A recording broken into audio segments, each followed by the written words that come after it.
Hello everyone, good evening to tonight's Power Hour. Leading it is myself, Isha Patel. I am a nutritionist working at Perfect Balance in Hatfield, and I look at gut health, diabetes, weight loss, and kind of everything that anyone comes in with. I try to make it better. And joining me today is the fabulous Jennifer Wilson, who is our sports therapist. Thank you for joining, Jennifer. How are you? I'm good, thank you. I'm excited for tonight's topic. Yes, I am too.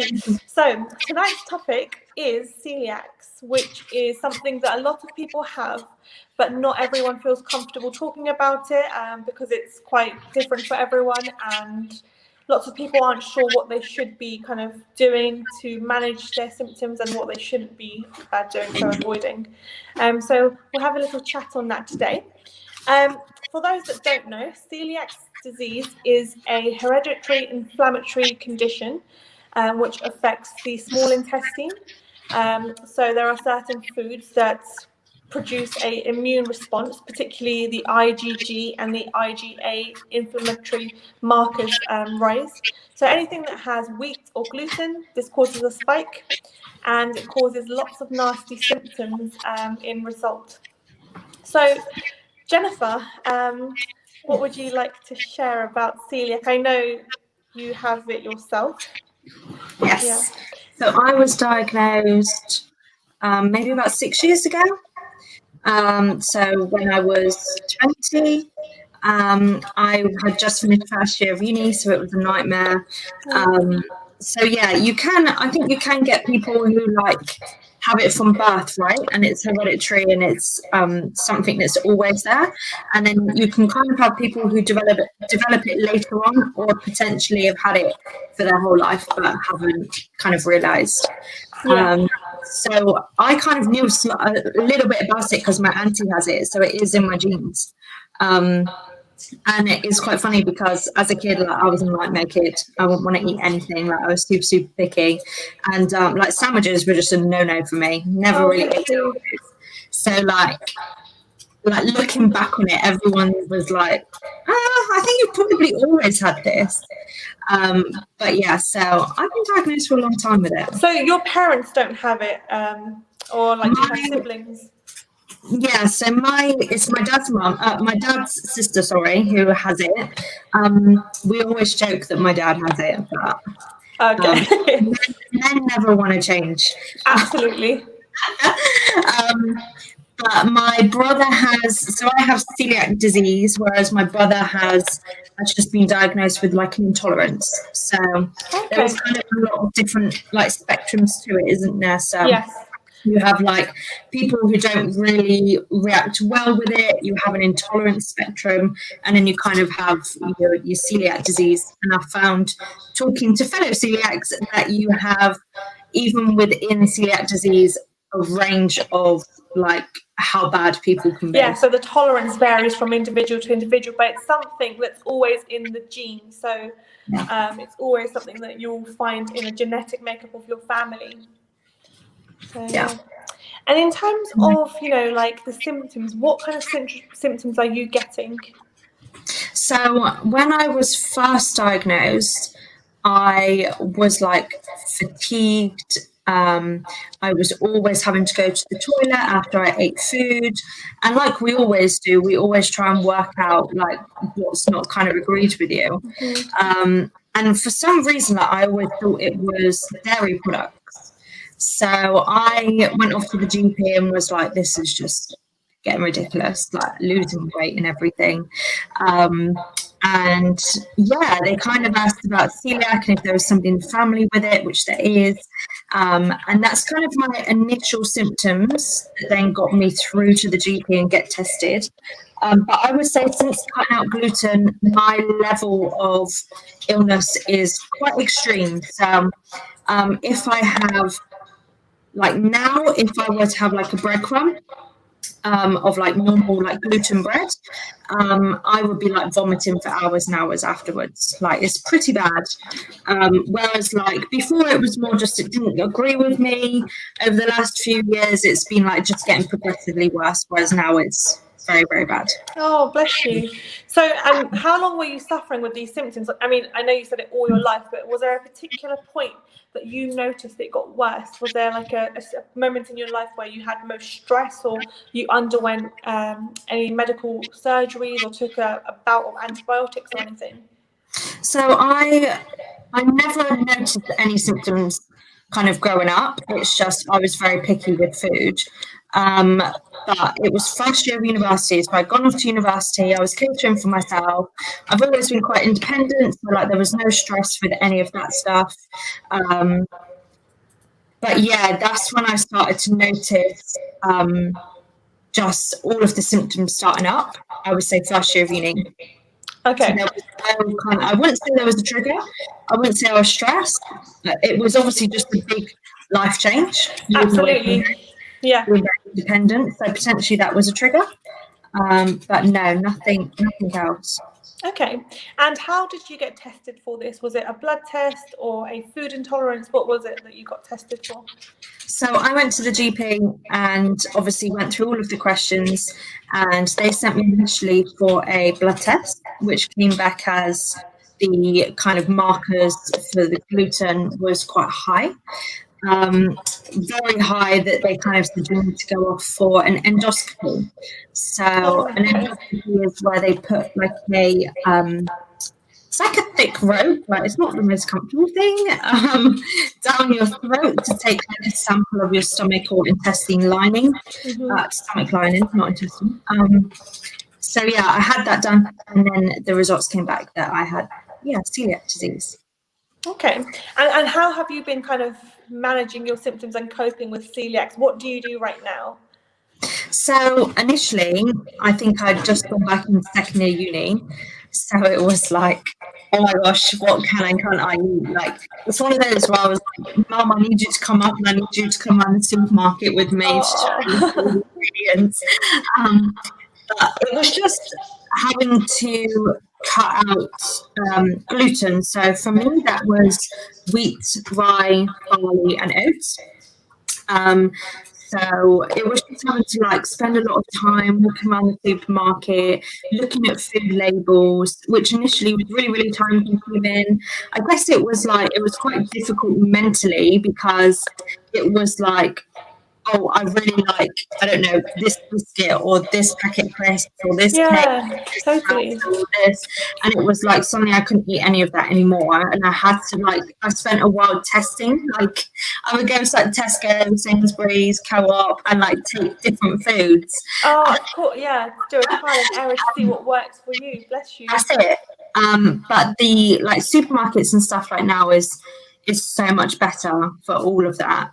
Eating out is so much better. So like now it comes as second nature. Like I go to the shop, I do my online shop, I buy what I usually buy. And it's easy now. Like even eating out is quite easy. You go back to like the same places. You kind of just find it as a habit of going online and checking their menu first of all to see if they cater for me. But I think it's not too bad. I still suffer with symptoms, but I think maybe there might be something else going on because I know that there's other things that are linked, like you can have problems with lactose and colitis and all crazy things like that. But yeah, it's a lot easier. That's good to hear. Did you ever think about consulting with a nutritionist? Did you ever think to use the help of a nutritionist or a dietitian that would help you kind of identify what you can eat against what you can't? Yeah, so I think for me, because I was at university and I was already very knowledgeable on biology, and I was sat with the GP and he was drawing me the intestine and trying to explain things, kind of like, I know all of this. So for me, I found that I understood it quite quickly, and it was I was very lucky that I had my family member with it, so she kind of helped me out a bit. But yes, I did see a dietitian, a nutritionist. that was mainly through the NHS because I was a student. I had no money. I didn't know what I was doing myself. So yeah, I saw a nutritionist, which was amazing because although I knew what was going on, and although I kind of knew like what foods, looking at labels and stuff, the thing that they really gave me insight into was the amount of nutrients that I needed and how to get them.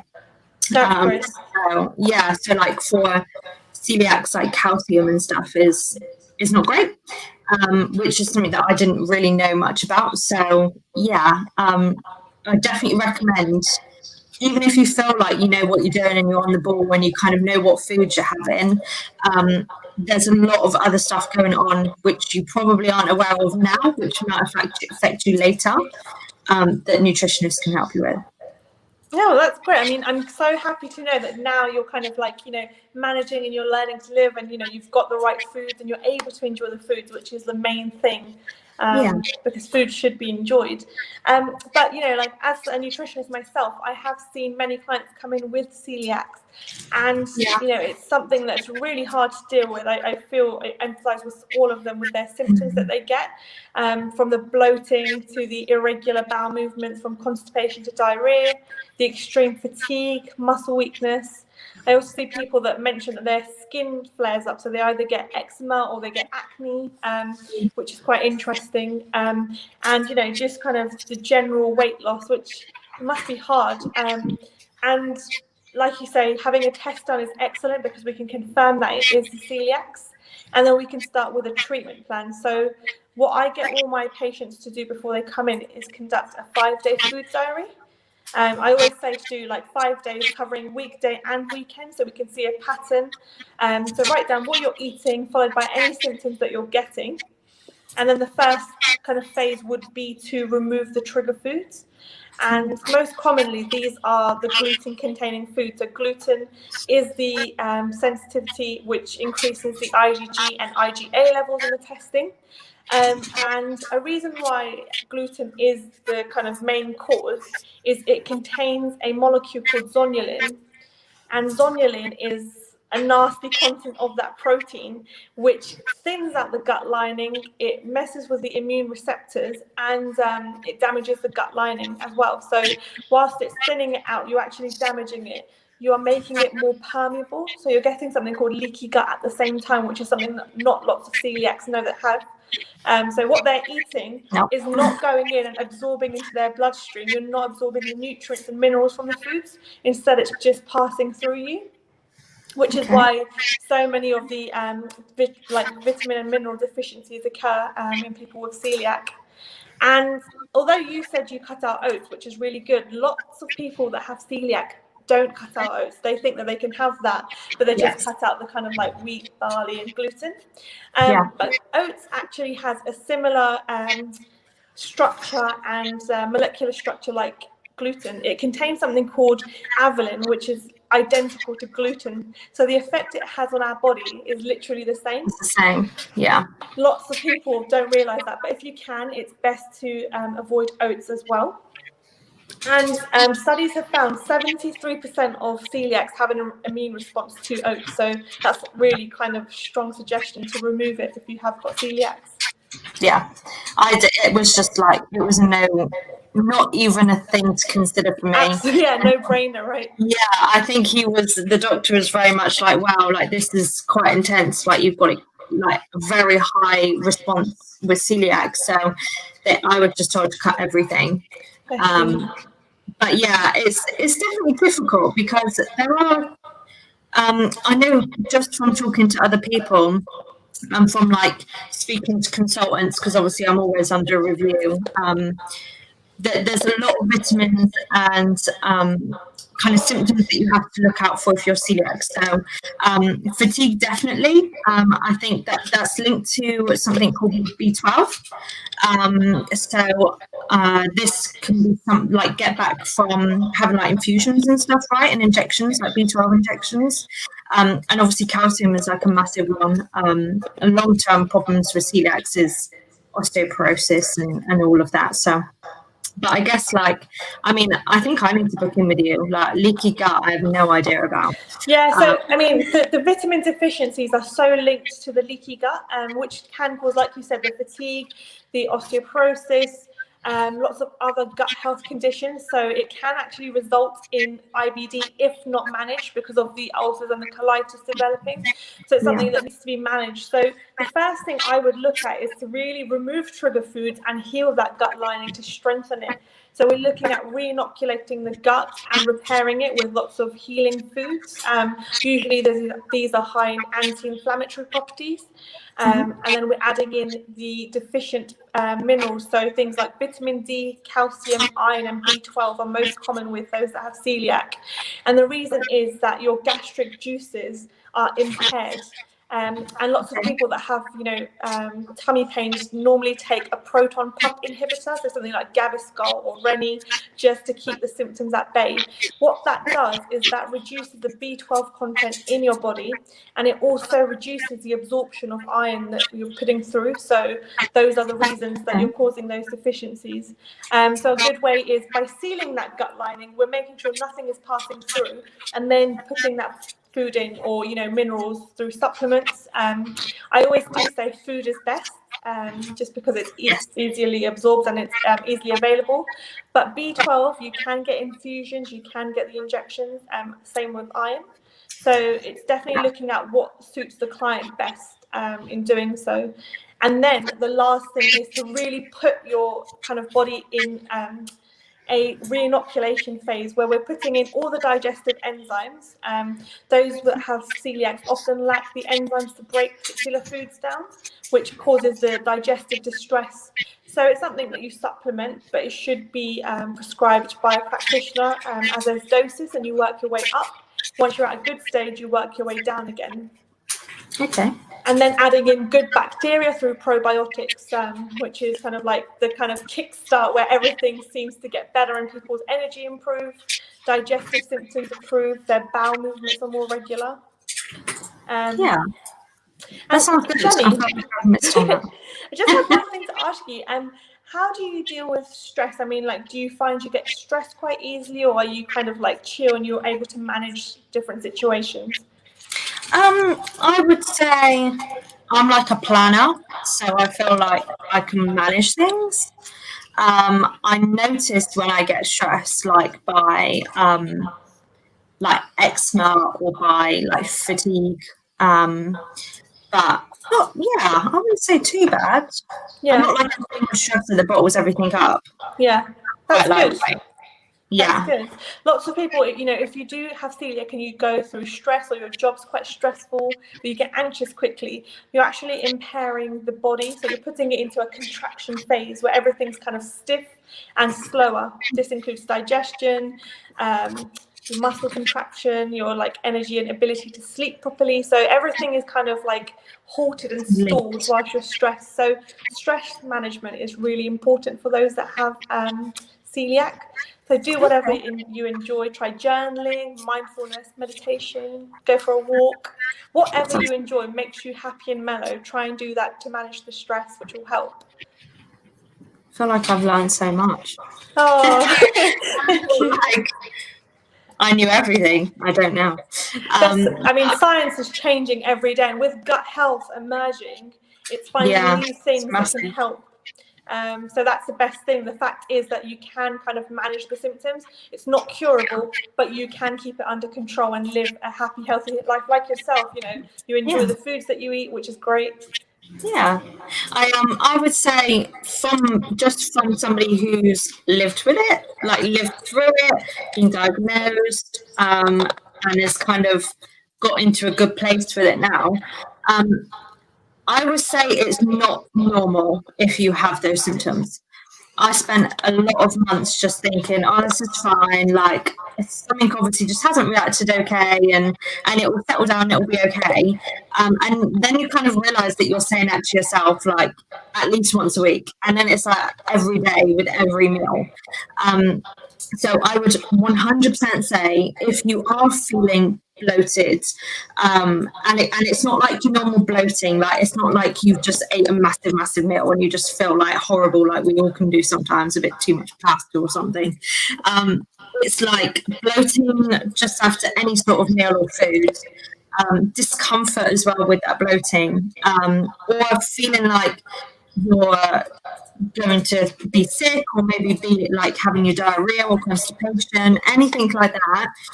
If it's something that is linked with eating and you're noticing it after eating, it's not normal. Go and get it. Go and get some sort of test. I mean, Isha, you have a lot of links, don't you, where you can go and have like samples done. Absolutely. You can have things taken, and can't you? Yeah, definitely. So we are able to provide the links to amazing clinics and labs, and their turnaround is quite good, and it provides you with all the detail you need and we need to help you get your health back on track. So we're definitely here to help. If you have any questions, you can always come to clinic, book yourself in for a 15-minute call with myself, see what we can do. And it's, you know, something that everyone should consider. Nutrition is not a luxury, it's a necessity. Lots of people don't understand this. I'm just trying to emphasize it as much as possible, because everything begins within ourselves, particularly the gut. If we've got a good gut health and a good overall health, you know, there is no reason for you to feel unwell or have unwanted nasty symptoms. Yeah, and I think that I really would push that point, because I was the same. I was that person who like grew up quite active, and if there was any sort of problem, it was just what was left, or it's something to do with like internal organs or like musculoskeletal stuff. So you kind of, nutrition was always for me seen as like a luxury, and seen as something as like, oh, I'll just give it a Google and it'll be okay, I can do it myself. Whereas it's such a big thing now that there's actually so much research. I'm a sport therapist, I treat injuries. There's loads of research even behind all of that injury stuff and healing and kind of everything is all down to your nutrition. It's all down to what you're putting into your body. And you might come and see one of us for, I don't know, like sciatica, or you might come and see us with an Achilles tendon problem. And actually things can be getting triggered by food. And I'm a big advocate for nutritionists now. Like, since I've been diagnosed, since I've been working in clinics, since there's all of this like knowledge base now that's coming out about gut health and everything, it isn't a luxury. It is like, I need to book in and see Jenny because I've got an Achilles tendon. It should just be I need to go and see Isha because I've got bloating, or I'm fatigued, or I've got a nerve problem and I know she can help me with this. Or it's something that really affects all parts of your life, and it shouldn't just be pushed aside and left to like Dr. Google or like a cookbook or Dr. Google. I love that. There's so much more to it than just what foods contain iron if you're feeling tired. Like, for example, there's so much more to it.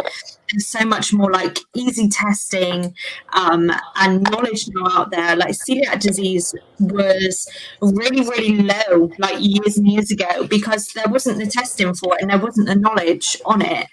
And there's so many celiacs now, and people are kind of questioning, why is there loads of celiacs? And it's because there's always been it. There just hasn't been the right attention and testing for it.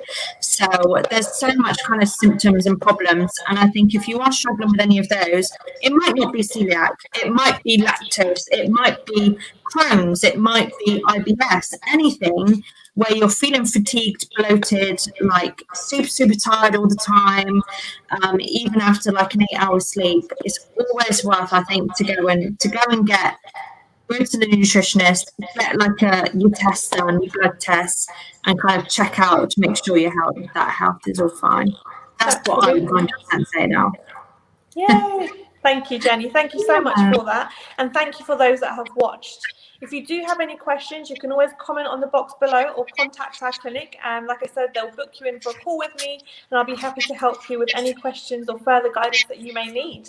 But I think for now, that is all that I have to cover, unless Jenny is missing anything or you've got to say. No. I would just, the only thing I would say as well, Isha's the specialist.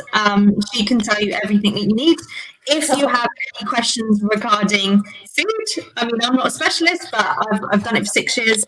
if you are somebody who's kind of starting off on that celiac journey, or you think that you might have it, then as well, comment down below, and I can help with giving you some advice.